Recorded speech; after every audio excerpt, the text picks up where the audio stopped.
Hello साथियों, मैं सुमित आपका एक बार फिर से स्वागत करता हूं आपके अपने यूट्यूब चैनल पढ़ाई लोग में। आज हम लोग इसके सर जी का फिर से 29वां नंबर प्रैक्टिस सेट लेकर के आए हैं, जिसमें हम लोग 561 से लेकर के 580 तक का क्वेश्चन कवर अप करेंगे और बिना किसी देरी के डायरेक्ट क्वेश्चन पे चलेंगे, क्योंकि आज का क्वेश्चंस मतलब कि कुछ बहुत लेंदी हैं जो कि अपने को करना भी नहीं है। नहीं करेंगे तो भी चलेगा, क्योंकि उतना लेंदी तो आप एग्जाम हॉल में कर नहीं पाइएगा। तो डायरेक्ट क्वेश्चन पे चलेंगे। देखिए, सबसे पहला क्वेश्चन आपको दिखेगा, दी गई आकृति में ओ वृत्त का केंद्र है, क्यू आर आर एस पर लंब है तथा एस आर टी 30 डिग्री है। यदि R S is equal to 10√3 है तो पी आर स्क्वायर क्या होगा। ठीक है, ये क्वेश्चन है। पहले जो डायग्राम है वो मैं बना लेता हूँ। एक ये दिया हुआ है, एक ये दिया हुआ है, उसके बाद आर एस एक ठो दिया हुआ है,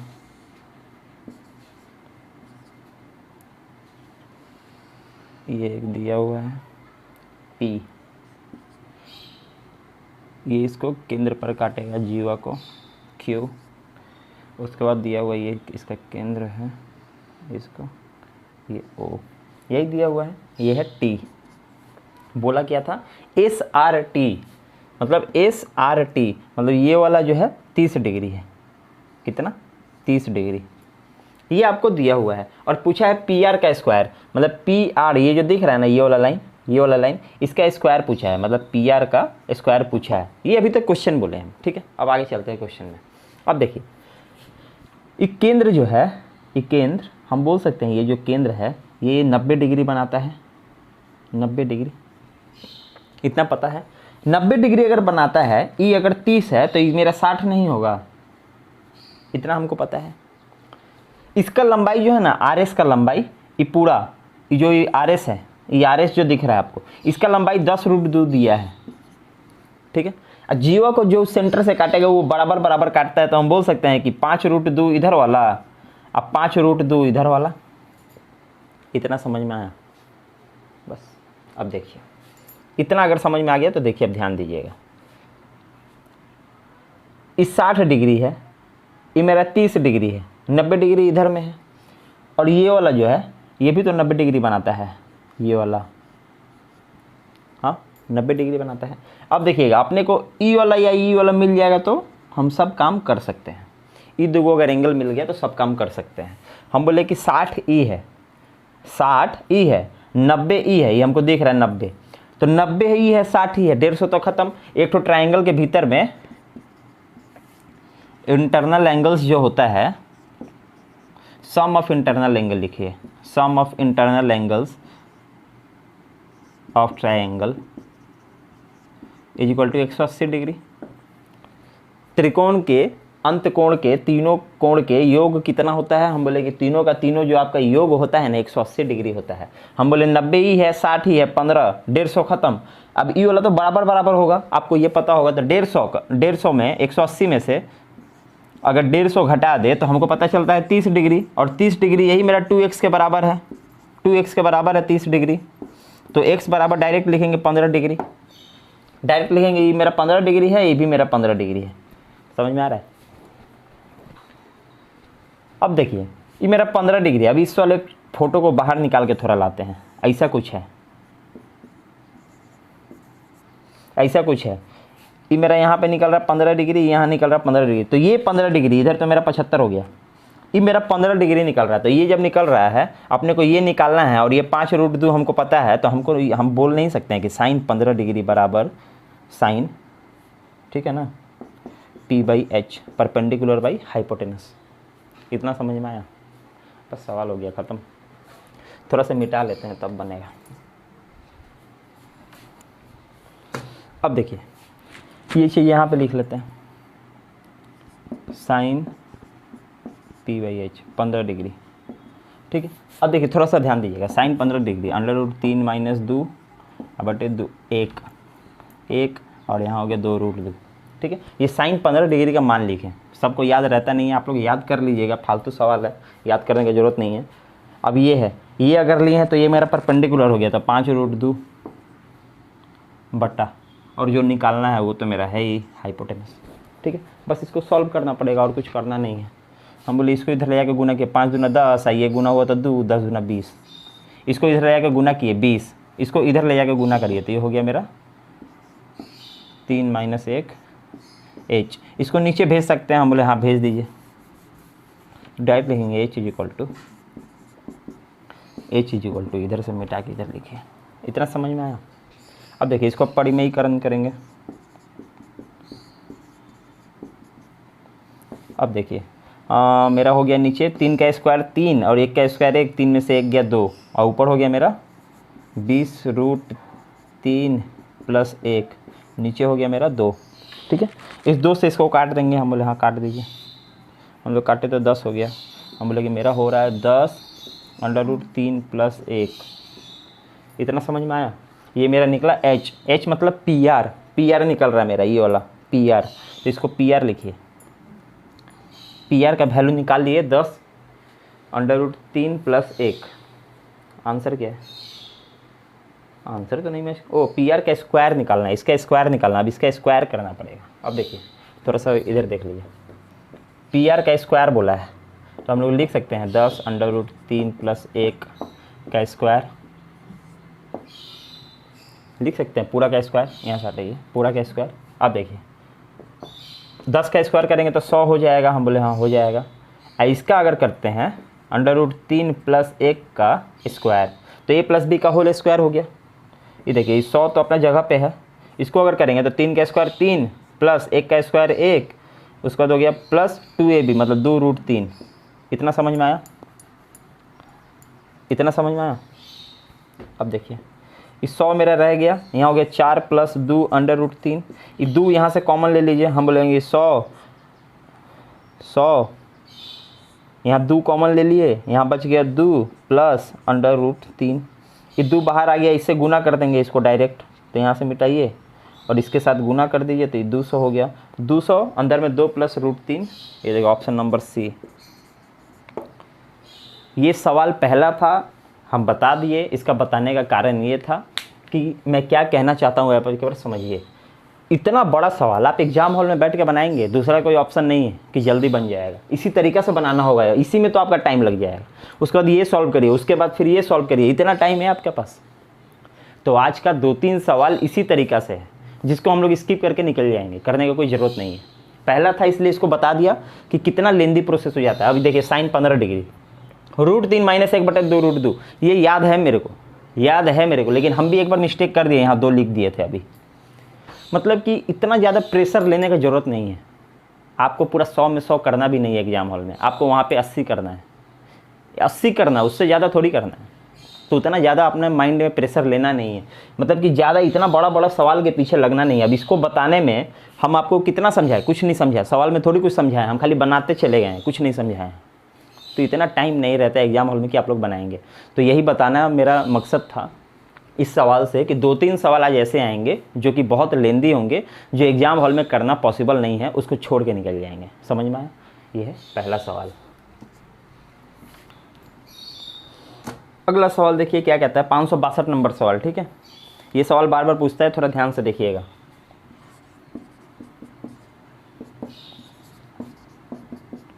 और x का मान पूछा है, कुछ नहीं करना है। ये देखिए इसको क्या करिए, इसको भी 2 में तोड़िए। 2 में हमने 2 का पावर 3। ठीक है, इसको जब हटाएंगे 3x + 3, यही ना होगा। और शॉर्ट्स और इंडिसेस अगर चैप्टर पढ़ेंगे तो आपको पता होगा कि बेस अगर बराबर है तो उसका पावर भी बराबर हो जाता है। तो हम देख रहे हैं बेस इसका भी 2 है, इसका भी 2 है, बस खत्म कर दीजिए, हटाइए। बेस अगर बराबर है तो पावर भी बराबर हो जाएगा, पावर भी बराबर हो जाएगा। x का वैल्यू निकल गया। हम लोग इसको इधर से लाए तो -2x, इसको जब -3, ये काट दीजिए तो x बराबर 3/2 है कि नहीं? ऑप्शन में 3/2, ऑप्शन नंबर ए। समझ में आया? अब देखिए 563 नंबर सवाल क्या कहता है। महेश ने एक वस्तु को अंकित मूल्य पर 30% की छूट पर खरीदा। अंकित मूल्य उसका मान लिया x है, इसका 30% छूट में खरीदा, मतलब 70% में खरीदा।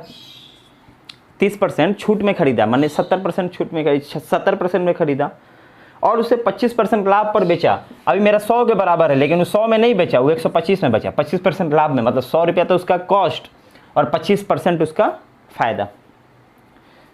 लाभ पर 8,750 में बेचा, मतलब ये बराबर है 8,750 के। तो बोला उस वस्तु का अंकित मूल्य मतलब x का वैल्यू निकालना है, कुछ मत करिए। ये देखिए इसको 0 से 0 काटिए, 7/10 रह गया, ठीक है। ये हो गया 5 बार में, ये हो गया 4 बार में। नीचे वाला उधर ऊपर ले जाइए, ऊपर वाला नीचे ले आइए। हम बोले कि 10 और 4 ऊपर 40 ले जाते हैं और नीचे ले आते हैं 7 × 5 = 35, ठीक है। अब बोले हम इसको काटते हैं, 35 से डायरेक्ट काटते हैं, 35 × 70 17 175, मतलब कि 35 4 5 5 बार में या 0 बार में 250, 4 बार में गुना करना है, मतलब कि 10,000 आंसर। समझ में आया? बस नॉर्मल काट कूट करिए। अगला सवाल देखिए क्या कहता है, 564 नंबर। 3 गो बर्तन में दूध और पानी रखा गया है, मिश्रणों में दूध तथा पानी के अनुपात क्रमशः। अब देखिए 3 गो बर्तन पहले बनाइए, 1 गो 2 गो 3 गो। इसमें दूध और पानी, इसमें दूध और पानी, इसमें दूध और पानी, ठीक है। पहले सवाल समझा रहा हूँ। देखिए इसमें ये 6 है, ये 1 है, इसमें 5 है, ये 2 है, इसमें 3 है और ये 1 4 है। अब देखिए यदि तीनों मिश्रणों को मिला दिया जाए तो नया मिश्रण में दूध तथा पानी का अनुपात क्या होगा। एकदम इजी, मिश्रण का सबसे इजी सवाल। तीनों को मिला दीजिए, अरे तो सब दूध एक जगह मिला दीजिए, सब पानी एक जगह मिला दीजिए। तो यहाँ पे दूध है मेरा 6/7, दोनों का योग नीचे लिखते हैं। अब पानी है 1/7, यहाँ भी 5/7 और पानी है 2/7, ये है 3/4, अब पानी है 1/4। बस इन तीनों को जोड़िए, इन तीनों को जोड़िए और इन तीनों को जोड़िए, खत्म हो गया सवाल। इन तीनों को जोड़ते हैं, चलिए यहाँ पे बनाते हैं। मिल्क और वाटर, मिल्क है 6/7 प्लस दूसरा में है 5/7, अब तीसरा में है 3/4। उसी तरह पानी है 1/7 2/7 1/4, 1/7 प्लस 2/7 प्लस 1/4। बस कुछ नहीं करना, हम बोले एलसीएम लेना पड़ेगा। हम बोले 28 बना दीजिए सबको अगर 28 बना दे, लीजिए ना एलसीएम ले लेते हैं। मिल्क और वाटर, इसको 28 इसका एलसीएम हुआ, 4 से किए 6 चौके 24 प्लस 5 चौके 20 अब प्लस 21 बटा, इसका भी एलसीएम 28 से होगा। यहाँ होगा मेरा 4 प्लस 8 प्लस 7। इतना समझ में आया? दोनों का बेस काट के हटा दीजिए ना, ख़त्म। अब देखिए इसको जोड़िएगा तो क्या होगा, हम बोले 25 और 40 ही ना, हाँ हम बोले 65 हुआ। इसका योग कितना हो रहा है, हम बोले कि 15 4 19, मतलब कि मिल्क और वाटर का अनुपात तीनों मिलाने के बाद 65 और 19 हो रहा है। देखिए ऑप्शन में है, समझ में आया?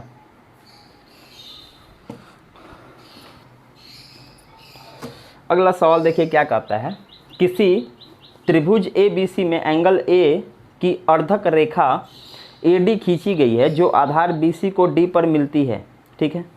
मतलब कि आपका जो दिया हुआ है वो कुछ ऐसा बोल रहा है, ये है A, ये है B, ये है C, और यहाँ से एक लाइन खींचेगा यहाँ D, ठीक है। अब बोला है AB 10 BC 8 और AC 6, ठीक है।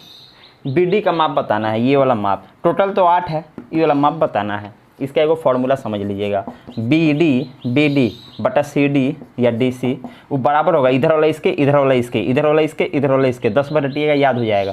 इधर वाला इसके मतलब AB के और इधर वाला इसके मतलब AC के। बस ख़त्म हो गया सवाल। अब देखिए ये दोनों में निकालना है, इसको अभी छोड़ दीजिए। ये मेरा 10 और ये मेरा 6, तो BD बटे CD बराबर 10 और 6, काटेंगे तो 5 और 3, मतलब BD का वैल्यू 5 और CD का वैल्यू 3। इसका वैल्यू 5, इसका वैल्यू 3 और दोनों का योग देखिए 8 तो दिया ही है। समझ में आया? पूछा किसका था, हम बोले इसका मतलब 5 आंसर। हमेशा याद रखिएगा कि वो वाला बनता है कैसे। 10 बार खाली रटिएगा, इसका ये, इसका ये, इसका ये, इसका ये, बस। अगला सवाल देखिए क्या कहता है, 566 नंबर सवाल। अल्फा बीटा समीकरण दिया हुआ है। पहला समीकरण जो दिया है वो 7x² प्लस 2 मत लिखिए, पहले माइनस लाओ 11x, तब प्लस 2, तब बराबर 0, ठीक है। और पूछा क्या है आपसे, पूछा है 1/अल्फ़ा प्लस 1/बीटा, ठीक है। 2 चीज़ आप जानते हैं, पहले 2 चीज़ मत जानिए, पहले ही जानिए। इसका एलसीएम लेंगे तो अल्फ़ा गुना बीटा होगा। ये देखिए अल्फ़ा है बीटा ऊपर, बीटा प्लस अल्फ़ा मतलब कि अल्फ़ा प्लस बीटा। ये हुआ सॉल्व करके। अब आपको पता है कि अल्फ़ा प्लस बीटा बराबर क्या होता है, हम बोले -b/a। अल्फ़ा गुने बीटा क्या होता है, हम बोले सी बटा ए, यही ना होता है। बस ख़त्म हो गया सवाल। माइनस बी बटा ए मैंने क्या, माइनस बी बटा ए, हम बोले माइनस बी, देखिए माइनस, अब माइनस 11, ए है मेरा 7, यहाँ है मेरा सी है 2 और ए है मेरा 7, यही ना है वैल्यू। बस पुट करिए बन जाएगा, बनाना भी नहीं है। ये देखिए अल्फ़ा प्लस बीटा मतलब ये माइनस माइनस प्लस हो जाएगा ना, गुना होगा तो इसको लिखने की ज़रूरत थोड़ी है। 11/7 है, ये वाला 11/7 है। अब बड़ा वाला चिन्ह ये 2/7, हम बोले 2/7 है। नीचे वाला 7 कैंसिल हो गया ना, तो डायरेक्ट बोलेंगे कि 11/2 आंसर, डायरेक्ट। समझ में आए? अगला सवाल देखिए क्या कहता है। एक आदमी 5 किलोमीटर प्रति घंटा की औसत गति से अपने घर से चलकर अपने कार्यालय 6 मिनट देरी से पहुंचता है। यदि वह 6 किलोमीटर औसत गति से चलता तो 2 मिनट पहले पहुंच जाता। उसके घर से कार्यालय की दूरी कितनी है? अगर आप मेरे से कंटिन्यू पढ़ रहे होंगे तो आपको पता होगा बनाते कैसे हैं। हम बोले 8/100 गुने 5 गुने 6 60, ठीक है। अब देखिए 6×5 30, 2 बार में 2 से 4 किलोमीटर आंसर खत्म, 4 किलोमीटर आंसर खत्म, ठीक है। सवाल समझने की कोशिश करिए जो नए लड़के हैं। एक ठो डिस्टेंस है, ठीक है, एक ठो डिस्टेंस है उनका कार्यालय का, घर से कार्यालय ऑफिस। वो डिस्टेंस पहले वो 5 से जाते हैं, फिर वही डिस्टेंस वो 6 से जाते हैं। पहले 5 से जाते हैं फिर 6 से जाते हैं, ठीक है। पहला जब 5 से जाते हैं तो 6 मिनट देर से पहुंचते हैं, और 6 से जाते हैं तो 2 मिनट पहले पहुंचते हैं। तो दोनों के बीच का गैप क्या है? मान लीजिए ये आपका एग्जैक्ट टाइम है, तो एगो में आप 6 मिनट देर से पहुंचे, एगो में आप 2 मिनट पहले पहुंच गए, तो ये दोनों टाइम के बीच का गैप कितना है? 8 मिनट का। बस यही बता रहा था। तो इन दोनों के बीच का डिफरेंस कितना दिया है? 8 मिनट। लेकिन ये सब घंटा में है, किलोमीटर पर आवर में है, तो ये 8 मिनट नहीं चलेगा। इसको 60 से भागा दीजिए तो ये घंटा में निकल जाएगा। बस खत्म। अब इसका एलसीएम लेते हैं ना, तो हम बोले एलसीएम क्या लेना है? वही एलसीएम ले लीजिए, 5 गुना 6, मतलब हम बताइए ऐसे बताते हैं, चलिए 5 गुना 6, ये मेरा एलसीएम है।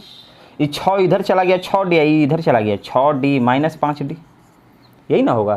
तो यहाँ तो D बचा इक्वल टू 8/60 है। काट कुट मत करिए कुछ। अभी गुना वाला ऊपर जा सकता है, हम बोले हाँ जा सकता है, 5 गुना 6, हम बोले यहाँ आ गया 5 गुना 6। इसका अंतर जो है वो नीचे आएगा, तो 6 में से 5 घटाएगा तो 1 ठो D बचेगा। अंतर क्या है? डिस्टेंस ही तो बचेगा। अगर 2 बचता तो 2 नीचे ले जाते, 4 बचता 4 नीचे ले जाते, लेकिन यहाँ 1 बच रहा है, 1 कहाँ नीचे ले जाएंगे? देखो 6×5 30, 30 से इसको काटे 2 बार में, 2 से 8 को काटे 4 बार में, मतलब डिस्टेंस मेरा 4 किलोमीटर। यही चीज़ हम डायरेक्ट यहाँ बनाए थे। आपको जब भी ऐसा सवाल मिले तो अंतर समय का लिखिए, उसको 60 से भागा दीजिए ताकि वो घंटा में चला जाए। दोगो जो स्पीड होगा ऊपर गुना कर दीजिए, दोनों स्पीड का अंतर नीचे लिख दीजिए। हम नहीं लिखे यहाँ पे, नीचे कुछ नहीं लिखे, क्योंकि दोनों का अंतर तो 1 है। समझ में आया? डायरेक्ट बनेगा। अगला सवाल देखिए क्या कहता है। P का वैल्यू दिया है √7 माइनस √6 बटे √7 प्लस √6। पूछा क्या है? देन P + 1/P, कोई भी एक संख्या और उसका व्युत्क्रम, इन दोनों का योग कभी भी पूछ देना तो एक तो फॉर्मूला होता है, वो हम आपको बताएंगे। पहले ये समझ लीजिए, जब भी ऐसा पूछे √A ± B, फिर √A ± B, मतलब अपोजिट वाला, कभी भी ऐसा रहे, कभी भी ऐसा सवाल रहे तो आप समीकरण मत बनाइए, बहुत ज़्यादा लेंदी हो जाएगा, उसको बनाते रह जाइएगा। उसका एक नॉर्मल सा फॉर्मूला आप याद रखिएगा, 2A + B / A - B। ये सब है कि आपका समय बचा लेगा। ऐसे जाइएगा तो समय फिर वही है, 2-3 मिनट लगा देंगे आप लोग। इससे क्या है, आपका समय बचेगा। बस A और B जो होता है वो वैल्यू होता है, ना कि अंडर रूट। ये पूरा A नहीं है, साथ है ये। समझ में आया? कभी भी आपका P = या कोई भी = हो, √ABCD कुछ भी दे दे, या प्लस माइनस √B, और वही चीज़ फिर वही चीज़, मतलब √A और √B अब माइनस प्लस दे दे, मतलब अपोजिट वाला खाली दे दे, तो आप क्या करिएगा डायरेक्ट, और उसी का व्युत्क्रम पूछे, संख्या और व्युत्क्रम का योग पूछ दे, तो आप लोगों को करना है 2A + B / A - B। समझ में? हमेशा। अब देखिए 2A + B माने 7 + 6, और नीचे 7 - 6, ये तो लिखने की जरूरत नहीं है, 1 हो गया। हम लोग 7 × 6 13, 13 दूना 26 डायरेक्ट लिखेंगे आंसर। समझ में? हमेशा ऐसे ही करिए। अगला सवाल देखिए क्या कहता है। 559 नंबर। ए कोई काम 10 दिनों में करता है, बी वही काम 12 दिनों में करता है।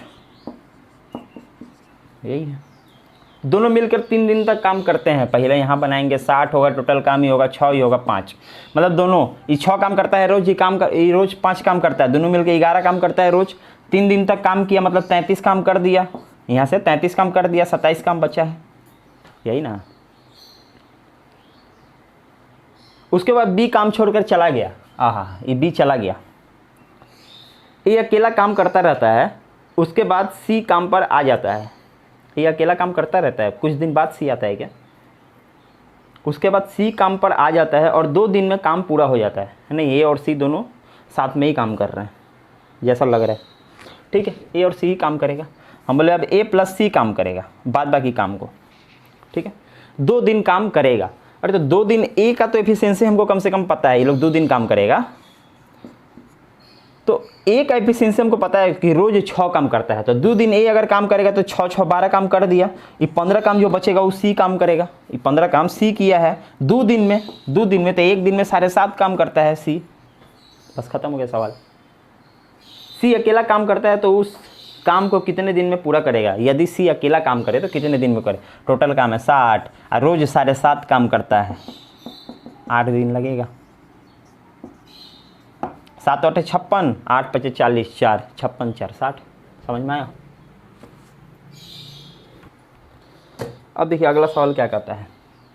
यदि किसी समबहुभुज का प्रत्येक कोण 2 समकोण 180 के 3/5 गुना के बराबर है, के 3/5 गुना के बराबर है, मतलब कितना हो गया? 3 6 6 हो रहा है ना, 108 डिग्री। 108 डिग्री मतलब कि इंटरनल एंगल, अंत कोण, हिंदी में लिखिएगा अंत कोण, ये है इंटरनल एंगल। इंटरनल एंगल तो अंत कोण कितना है? 108 डिग्री। आपको एगो चीज़ पता होगा, अंत कोण अब प्लस बाह्य कोण, इन दोनों का योग कितना होता है? 180 डिग्री। इतना आपको पता है ना, अंत कोण और बाह्य कोण का योग 180 डिग्री होता है। तो अंत कोण हमको अभी पता चला 108 डिग्री है। अब प्लस एक्सटर्नल एंगल नहीं पता, एक्स आई है 180, इसको उधर ले जाकर माइनस कर दीजिए, -108। तो मेरा पता चल गया x बराबर 72 डिग्री, माने कि मेरा एक्सटर्नल एंगल बाह्य कोण जो है वो 72 डिग्री है। आपको पूछा क्या है आपसे? तो भुजाओं की संख्या, तो भुजाओं की संख्या कुछ नहीं होता है, टोटल 360 डिग्री। अब डिवाइड किससे करते हैं? तो बाह्य कोण से। तो बाह्य कोण हमको मिला है 72 डिग्री। हम बोले कि कितना है? 5 आंसर, 7 5 35 है, 5 दूना 10, 5 को उसका भुजा है। तो डायरेक्ट फार्मूला बेस्ट था। अब देखिए अगला सवाल। एक लंब वृत्तीय शंकु की ऊंचाई और उसके वृत्तीय आधार की त्रिज्या 9 सेंटीमीटर तथा 3 सेंटीमीटर है। शंकु को उसके आधार के समानांतर एक तल द्वारा 2 भागों में काटा गया। शंकु के छिन्नक अर्थात निचले भाग का आयतन 44 है। तो छिन्नक के ऊपरी पृष्ठीय वृत्तीय पृष्ठ की त्रिज्या, वाह, ये तो सवाल बनते रह जाएगा। एक काम करिए, इसको स्किप कर देते हैं अपने, बहुत बड़ा सवाल है, बनाने का क्या मतलब है। एक मोटर बोट एक गति में 8 घंटे में धारा के विपरीत 25 तथा अनुदिश 39 जाती है। पहले तो ये देखें विपरीत, पहले अनुदिश लिख लेते हैं, तब आपको समझा पाएंगे। मतलब धारा के साथ, उसके बाद धारा के विपरीत, और उसके बाद लग रहा है समय। ठीक है, अब देखिए विपरीत 25 अनुदिश 39 और आपका समय जो है वो लग रहा है 8 घंटा। उसके बाद बोल रहा है 11 घंटा में विपरीत 35 और अनुदिश 52 जा सकता है। धारा की चाल मतलब वाई का चाल बताना है, धारा वाई का चाल। एक बात बताइए, अनुदिश मतलब दोनों एक ही तरफ जाएगा, दोनों का स्पीड योग हो जाएगा, मतलब कि x + y हो जाएगा, x + y। इसका वैल्यू अपने को मानना होगा, इन दोनों के बीच में ही कुछ है, इन दिनों में ही कुछ है। तो हम लोग एक नॉर्मल सा फॉर्मूला पढ़ते हैं इस चैप्टर में कि उसी का HCF ले लीजिए, वही उसका योग हो सकता है। तो हम बोले इन दोनों का HCF अगर लेंगे तो 13 हो जाएगा, 13 ही तो इन दोनों का HCF है, महत्तम समापवर्तन। इसको 13 से अगर भाग दे तो 3 घंटा है, इसको 13 से अगर भाग दे तो 4 घंटा हमको पता चलेगा। मतलब कि x + y हम 13 बोल सकते हैं। ठीक है, अब देखिए 8 घंटा टोटल लगा है, 3 घंटा लगा है अनुदिश जाने में, तो बाद बाकी जो 5 घंटा लगा है वो विपरीत जाने में, तो 5 घंटा में 25 किलोमीटर, मतलब कहाँ 5। अब इधर देखिए 11 घंटा टोटल लगा है, अनुदिश जाने में 4 घंटा, मतलब 7 घंटा लगा है, विपरीत जाने में 7 घंटा, मैंने 5। ये दो जब 5-5 हो गया तो कुछ नहीं करना है, अगर बराबर नहीं होता तो इसको बराबर करते हैं, लेकिन यहाँ मेरा 5-5 मिल गया तो हम लोग डायरेक्ट बोल सकते हैं x - y = 5, खत्म। y का वैल्यू निकालना है। ये कट गया, ये हो गया मेरा 2y = 8, तो y = 4 km/h आंसर। y का वैल्यू 4 km/h। समझ में आया? सारा का सारा आज फॉर्मूला बेस्ड है, सारा का सारा कॉन्सेप्ट पे बेस्ड है, जिसका एकदम बेसिक क्लियर होगा वही बना पाएगा बस।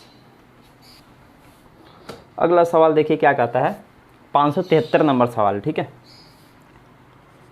a4 + a² b² + b4 = 8, और आपको दिया है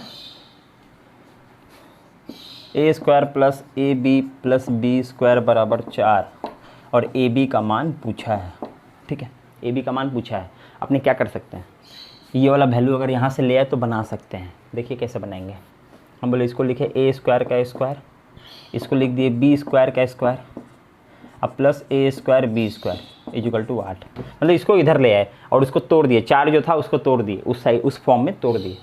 अभी ये पूरा को अगर a मानते हैं तो हमको दिखता है a² + b², ये को फार्मूला दिखता है हमको, क्या दिखता है a² + b², यही नहीं दिखता है। इसका फार्मूला क्या होता है, हम बोले कि a + b का होल स्क्वायर - 2ab, ये होता है फार्मूला। a² + b² का फार्मूला a + b का होल स्क्वायर - 2ab, प्लस भी होता है, छोड़ दीजिए कोई दिक्कत ना है। हम बोले कैसे बना है, हम बोले कैसे बना है, चलिए फार्मूला में सेट करके देखते हैं ना बनेगा तो।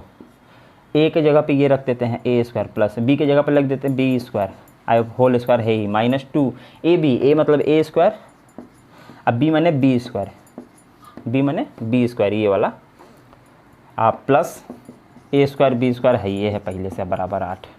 ठीक है, इतना समझ में आया? अब देखिए क्या कर सकते हैं, इसको छोड़ दीजिए, a² + b², कुछ नहीं कर सकते हैं। यहाँ देखिए माइनस दूगो है, यहाँ एगो है, तो डायरेक्ट लिख सकते हैं -a² b² = 8। ठीक, इसको भी e² जो है इसको बाहर निकाल सकते हैं डायरेक्ट। अब फिर एक फार्मूला बन गया मेरा, सॉरी ये पूरा a है, a² - b², a² - b² क्या होता है, a² - b² क्या होता है, हम बोले एक बार प्लस एक बार माइनस, एक बार प्लस एक बार माइनस होता है ना, तो बस एक बार प्लस करिए एक बार माइनस करिए। हम बोले कि a² + b² + ab, एक बार करिए a² b² -ab = 8। इतना समझ में आया? अब देखिए a² + b² + ab का वैल्यू 4 है, इसका वैल्यू 4 है, और इसका वैल्यू देखिए a² + b² - ab = 8। समझ में? ये 4 गुना में है तो नीचे चला जाएगा, नीचे का चला जाएगा, 8 को 2 बार में काट देगा, तो हम बोल दिए 2, बस बस बन गया, सवाल ख़त्म हो गया। इसका वैल्यू पता है, उसका वैल्यू पता है, बस सवाल बनाना है, कुछ नहीं करना है। ये देखिए a² + b² + ab = 4 है वो वाला, और ये वाला उठा के ले चलिए, a² + b² - ab = 2 है।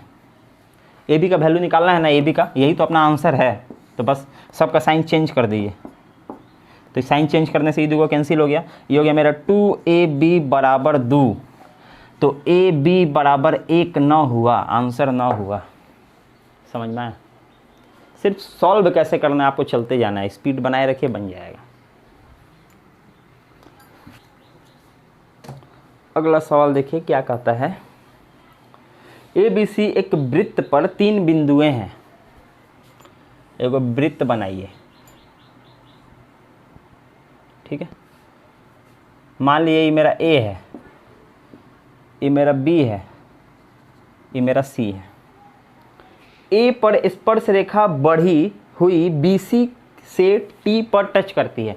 BC से एगो स्पर्श रेखा बढ़ेगा और A से एगो बढ़ेगा जो T पे टच करेगा। हम बोले कि ऐसे ऐसे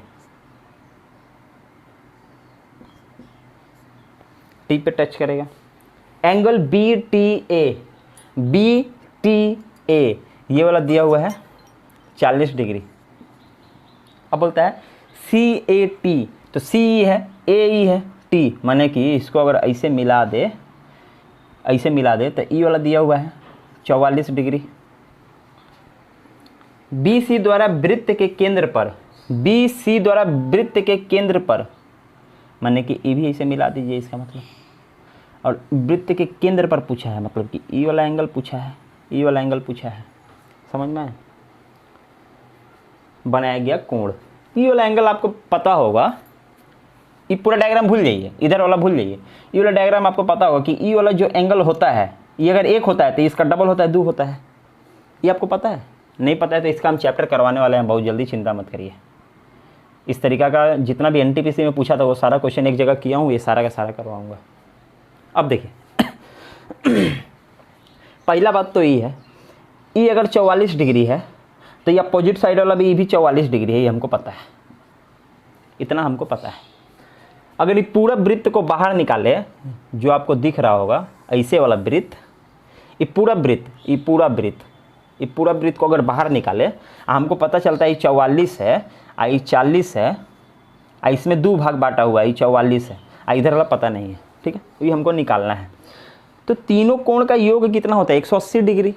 तो हम 180 डिग्री में से अगर 40 घटा दे तो 140, फिर 44 घटा दे तो 96, 96 में से भी 44 घटा दे तो कितना हुआ? 52। मतलब कि ये वाला तो मेरा 52 है, ऐसे ही बनाइए ना मुंह से, कोई फॉर्मूला मत रखिए, 52 है। या फिर 180 से तीनों को घटा दीजिए, 52 निकलेगा, तो ये 52 ना होगा, तो ये 52 है मेरा। अभी हम बताए कि इसका ये डबल होता है, ये 52 का डबल 104 डिग्री होता है, और यही पूछा है आपसे, 104 डिग्री डायरेक्ट लिखिए आंसर, कोई फॉर्मूला रटने की जरूरत नहीं है, खाली कॉन्सेप्ट रखिए। इसका हम चैप्टर बहुत जल्द करवाने वाले हैं, 10-15 ऐसा सवाल है जो कि आपको बहुत ही इंपॉर्टेंट है आपके अगले एग्जाम के लिए। एनटीपीसी में जितना भी पूछा था वो सारा को एक जगह किया हुआ है, वो मैं एक बार करवा दूंगा। अगला सवाल देखिए क्या कहता है, निम्न सारणी 7 कॉलेज के छात्रों की संख्या दर्शाती है जो पाठ्येतर क्रियाकलापों में भाग लेते हैं, ठीक है? सारणी को पढ़े और 67 से 68 तक के प्रश्नों का उत्तर दें। बहुत बढ़िया, 75 नंबर क्वेश्चन है, और ये 67 से 68 क्या पूछ रहा है? खाली गलत है, मिस प्रिंट है, खाली मिस प्रिंट है। बोल रहा है क्रियाकलाप 4 में छात्रों की संख्या के परिसर रेंज और क्रियाकलाप 3 में छात्रों का औसत संख्या प्रति कॉलेज का अंतर है। तो पहले 4 का रेंज बताइए। रेंज का मतलब होता है, रेंज जिसको प्रसार बोलते हैं, ये होता है आपका, ये क्या लिख रहे हैं, maximum minus minimum, maximum minus minimum, सबसे बड़ा नंबर से सबसे छोटा नंबर घटाइए, वही आपका प्रसार या फिर रेंज या परिसर भी बोलते हैं। हमको सबसे बड़ा नंबर दिख रहा है 438, चौथा वाला में देखिए, चौथा वाला में 438, और सबसे छोटा नंबर दिख रहा है 105, मतलब कि 333, इतना तो हमको दिख रहा है, समझ में आया? अब देखिए 3 का औसत पूछा है, तो 3 का पहले हम नंबर लिख लेते हैं, तब आपको समझा पाएंगे। 65 है, 130 है, 420 है, 75 है, 540 है, 220 है, 153 है, इसको थोड़ा बढ़िया से 153 है, इतना समझ में आया? इसका औसत निकालना है, सब जोड़ के फिर उसको डिवाइड करिएगा 7 को से, 1 2 3 4 5 6 7, पॉसिबल नहीं है, डायरेक्ट करिए। देखिए सब को हम देख रहे हैं, सब कोई नंबर 400 500 भी है, कोई नंबर 150 भी है, कोई नंबर 200 भी है। हम एक काम करते हैं, सबको 200 बना देते हैं, 200 बना देते हैं सबको। थोड़ा सा ध्यान दीजिए, 1 मिनट ध्यान दीजिएगा, तुरंत बन जाएगा। सबको हम 200 बना देंगे, सबको 200 बना देंगे, ठीक है? अब देखिए ये 65 है, ये 130 है, यहाँ 420 है। हमें वो काम करते हैं, ये 420 है ना, यहाँ से हम 220 ले लिए, ये 200 बन गया, 220 मेरे पास है। 220 में से 70 इसको दे दिए, 70 इसको दे, ये भी 200 बन गया मेरे पास। अब कितना बचा? 150 में 135 इसको दे दिए, ये भी बन गया, 15 बचा मेरे पास। ये सब 200 बन गया, 15 मेरे पास है, वो 15 इसको दे दिए, ये 90 बन गया है। ये कितना बन गया है? 90, समझ में आया? अब मेरे पास 1 भी रुपया नहीं है। अब देखिए 20 इससे लिए, इसी को दे दिए, ये 110 बन गया। 20 इससे लिए, ये भी 200 बन गया, ये 110 बन गया, इतना समझ में आया? अब देखिए 540 है ना, 540 यहाँ से अब लीजिए, हम बोले 340 मेरे को दे दे, 200 बन गया। 340 ले लिए, 90 इसको दे दिए, ये भी 200 बन गया। 340 में से 90 गया तो 250 रुपया। 250 में अगर 50 रुपया इसको दे दिए तो 203 हो गया। 200 मेरे पास बचा, 3 रुपया और ले लिए, 203 मेरे पास बचा और सब 200 बन गया। सब 200 बन गया और 203 रुपया मेरे पास अभी भी है। और ये कितना जन में बांटना है, हम बोले 7 जन में। 200 अभी तक हम निकाले हैं, सबका 200 कर दिए हैं। अब 7 जन में बांटना है, 203 रुपये एक्स्ट्रा वाला हम लेके चलिए ना। 7 दूना 14 और 7 नवा 63, 29 रुपया करके और दे दीजिए सबको। हम बोले कि 200 प्लस 29 माने कि 229 एवरेज, डायरेक्ट एवरेज, ठीक है। 229 और इन दोनों का अंतर पूछा है, -229 अंतर पूछा है ना।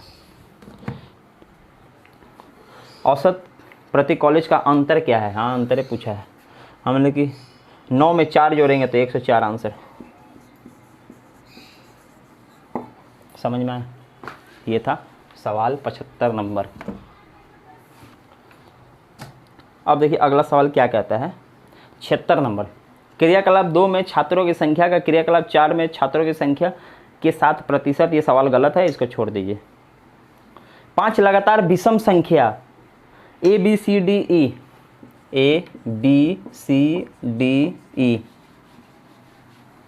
का माध्य क्या होगा? माध्य तो यही होगा अगर लगातार है तो, ठीक है। ऑप्शन क्या दिया है, 5A+4 ABCDE, नहीं, डी नंबर आंसर। एवरेज निकालने का 2-3 तरीका होता है। एक तो डायरेक्ट बोलेंगे बीच वाला आंसर है, नहीं समझे तो एक होता है A+ मतलब पहला नंबर और लास्ट नंबर, उन दोनों का औसत, एक ये तरीका होता है। और एक होता है सब नंबर को जोड़िए और जितना नंबर है उससे डिवाइड करिए। यही 3 गो तो ऑप्शन होता है। तो 3 गो में हमको कोई भी नहीं दिख रहा, ऑप्शन नंबर डी नन मार के निकल जाइए।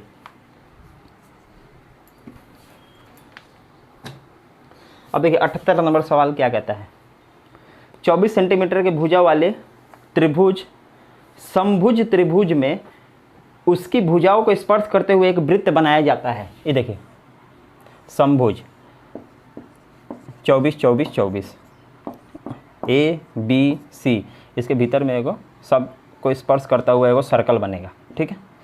अब बोलता है क्या है, त्रिभुज के शेष भाग का क्षेत्रफल बताइए। ये त्रिभुज बन गया, ये जो बच गया जगह इसका क्षेत्रफल बताना है। तो कुछ नहीं, ट्रायंगल के क्षेत्रफल से सर्कल का क्षेत्रफल घटा देंगे तो निकल जाएगा। तो बोला ट्रायंगल का क्षेत्रफल क्या होता है, तो area of triangle is equal to होता है √3/4 गुना A²। A² क्या होता है, 24 गुना 24। यहाँ तो 24 दिया हुआ है, ठीक है।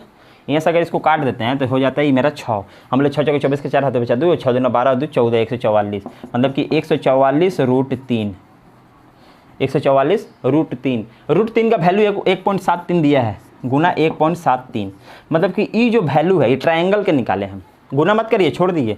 ये जो वैल्यू है ट्रायंगल का है, इसमें से सर्कल का निकाल देंगे तो हट जाएगा। तो सर्कल का बनाना पड़ेगा, इसका रेडियस पता चलेगा तब ना। हम बोले radius is equal to A/2 √3। समझ में आया? अब देखिए ए क्या है, ए तो 24 है ना, बोले 24। अब क्या करें, परिमेयकरण करते हैं, 2√3/2 √3, ठीक है। अब इसको अगर करते हैं 2 दूना 4, 4 × 12, नीचे हो गया 12। डायरेक्ट लिख सकते हैं 24 गुना 2 √3 और नीचे हो गया 12। 12 से इसको अगर काट दे 2 बार में, मतलब कि 4 √3, 4 √3। यहाँ से 4 √3 घटा दीजिए, रेडियस निकाले ना, सॉरी रेडियस निकाले। अब देखिए रेडियस मेरा 4 √3 निकला। अब मेरे को इसका एरिया निकालना होगा, तो एरिया बराबर होता है πr²। पाई होता है 22/7 गुने r², मतलब 4 √3 गुने 4 √3। समझ में आया? अब ये नहीं कट रहा है। हम बोले कि ये हो गया मेरा 22, यहाँ पे ये पहले से गुना कर लेते हैं, 4 × 16, 3 16 3 48, मतलब 22 गुना 48/7।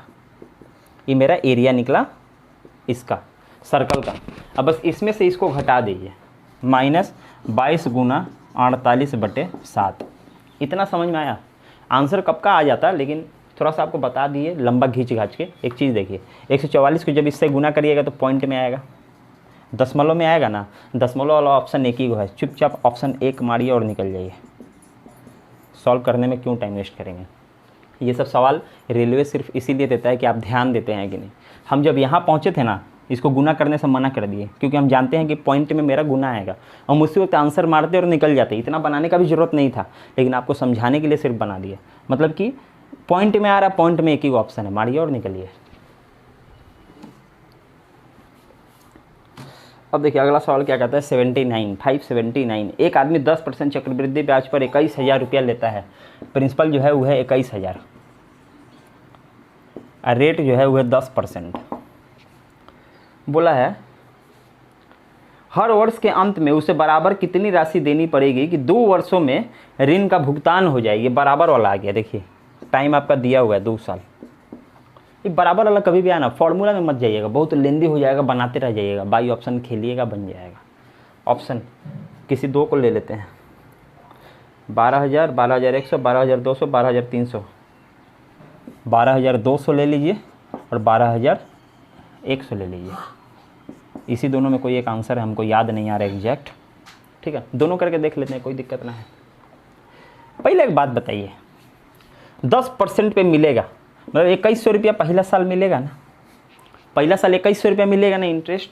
तो 21,000 रुपया उधार है और 2100 रुपया हमको इंटरेस्ट भी 1 साल के बाद देना है। तो ये हमको दिख रहा है कि 3 2 23,300 हो गया, 23,300 हो गया पहला साल के लास्ट में। इसमें से अगर ये वाला ऑप्शन हटा देते हैं, ये वाला ऑप्शन 12,200 हटा देते हैं, 12,200 हटा देते हैं। ठीक है, मान लेते हैं कि पहला साल 12,200 दिए और दूसरा साल भी फिर उतना ही देना है, बराबर किस्त ऑप्शन से जा रहे हैं। तो इसमें से अगर ये घटा लिए तो ये हो जाएगा 100, ये हो गया 1, ये हो गया 11,100। देखिए बराबर होगा, दूसरा साल तो हमको मतलब कि 11,100 देना पड़ रहा है, लेकिन इसमें इंटरेस्ट भी है 1,100 रुपया। फिर भी देखिए ना 12,200 हो रहा है,